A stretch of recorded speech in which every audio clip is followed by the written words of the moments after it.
السلام عليكم. النهارده هنتكلم عن نهائي دوري ابطال افريقيا، الاهلي والترجي في رادس، مباراة صعبة قوية منتظرة.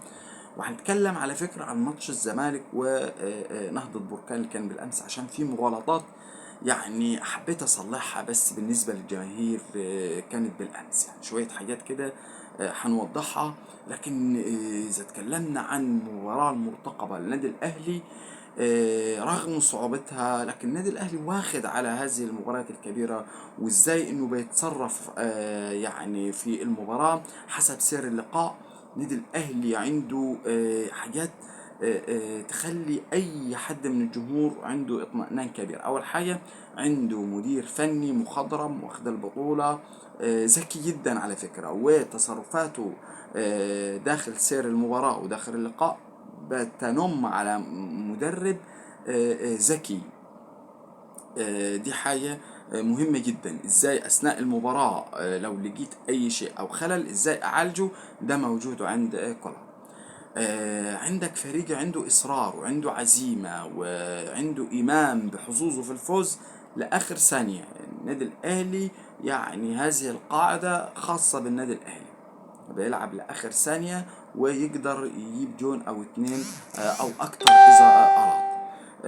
طيب، عنده حارس مرمى، وحراسة المرمى انا قلت قبل كده يمكن تكون اهم سبب من اسباب حصول الاهلي على البطولات. حراسة المرمى دايما النادي الاهلي بخير. اتكلم عن مصطفى شوبير، وهذه البطولة صراحة تبقى باسمه، لأنه سبب كبير جدا في إن النادي الأهلي وصل للنهائي، وخصوصا في المباراة الخارجية اللي كانت صعبة مع النادي الأهلي. اتكلم عن لعيبة عندها ثبات انفعالي في المباراة الكبرى، ازاي بيتصرف على حسب سير اللقاء، وده بيجي طبعا من كولر. يعني لو في خلل، لو دخل هدف، لو حصل حاجة، ازاي بتتعدل، وازاي بيرجع في اللقاء، وازاي الاهلي قوته بتزيد مع المباراة، وخصوصا لما بيبقى متأخر.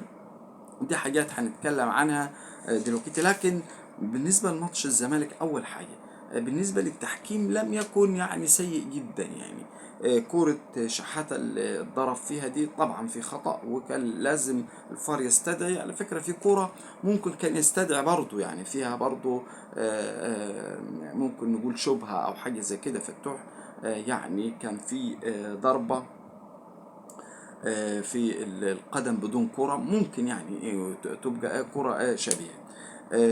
لكن الزمالك تشكيله كان سليم على فكرة، مفيش أي خطأ بالنسبة للتشكيل.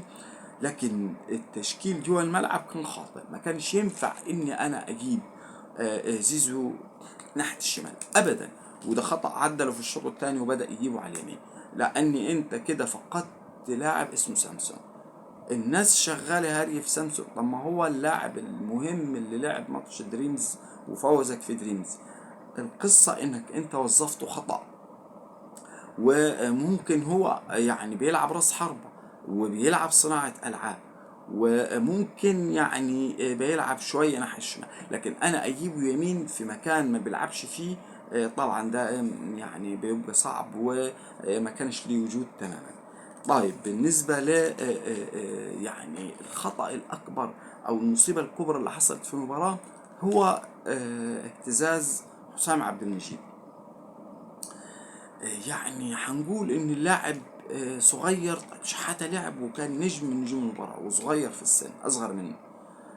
في لعيبة كده بيبقى عندها اهتزاز بالنسبة للأعصاب، وعدم تحمل للضغط اللي بيبقى في المباراة الكبيرة. حسام عبد المجيد من أول لمسة ادها لفتوح خطأ. على فكرة سبب ارتباك فتوح يكون حسام عبد المجيد.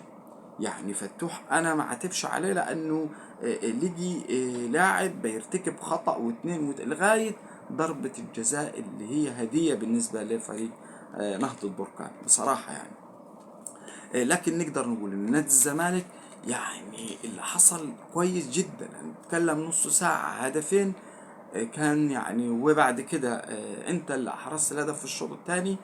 فنتيجة طيبة بالنسبة ل يعني الارتباك، وبالنسبة لسوء الحظ اللي قبلوا يعني كورتين وهدفين، منهم هدف مجاني اللي هو ضربة جزاء. اما بالنسبة للهدف اللي دخل نادي الزمالك، الناس ماسكة عواد. يعني النهارده بتتكلم عن حارس لاستون فيلا في اول دقيقة كرة عرضية جاي يمسكها وبعد كده فلتت منه وحطها بايده. يعني الدنيا مش خلاص، كرة ممكن تدخل عادي، كرة مركونة، والكرة كانت قريبة شوية يعني، وانتبه إليها مؤخر يعني. مش هي وهو الخطأ اللي يدبح فيه، خصوصا انك معاك مباراة، فما ينفعش تهز الجون بهذا الشكل يعني. ما اذنبش بالطريقة الكبيرة اللي الجماهير يعني سالخة بصراحة عواد.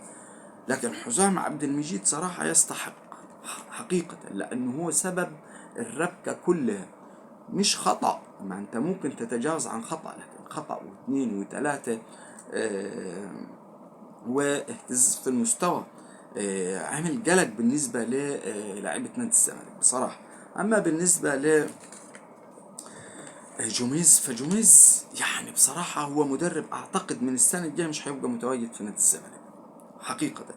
مدرب ما بيعرفش يتصرف أثناء المباراة، لما بيلاقي ثغرة في ثغرة على فتوح لوحده، وحاطين اتنين لعيبة يعني معين الشعباني، خلاص خطته كلها على فتوح، ما قدرش يتصرف ولا قدر يجيب حد ناحية الشمال، ولا قدر يعمل تغيير ولا فهم الدنيا فيه.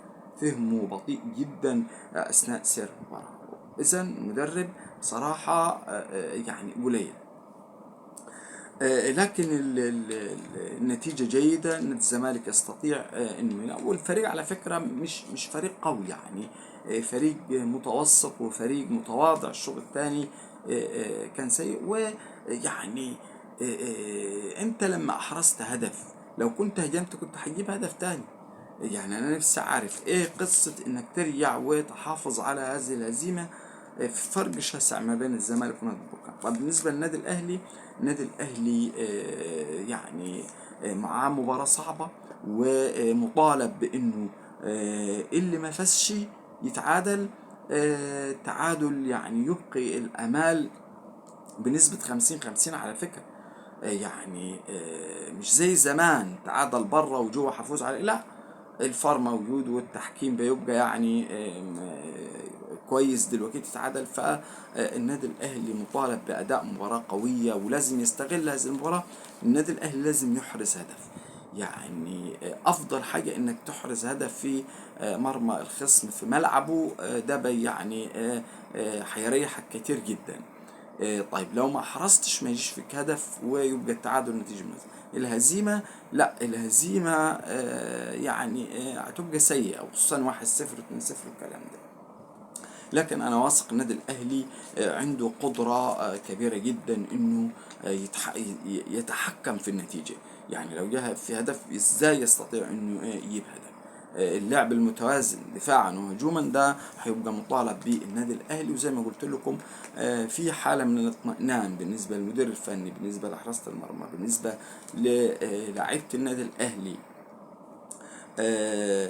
انهم يقدروا يجيبوا يعني نتيجة معاهم جيدة جدا بالنسبة للنادي الاهلي. نتمنى التوفيق لنادي الاهلي ونادي الزمالك. شكرا.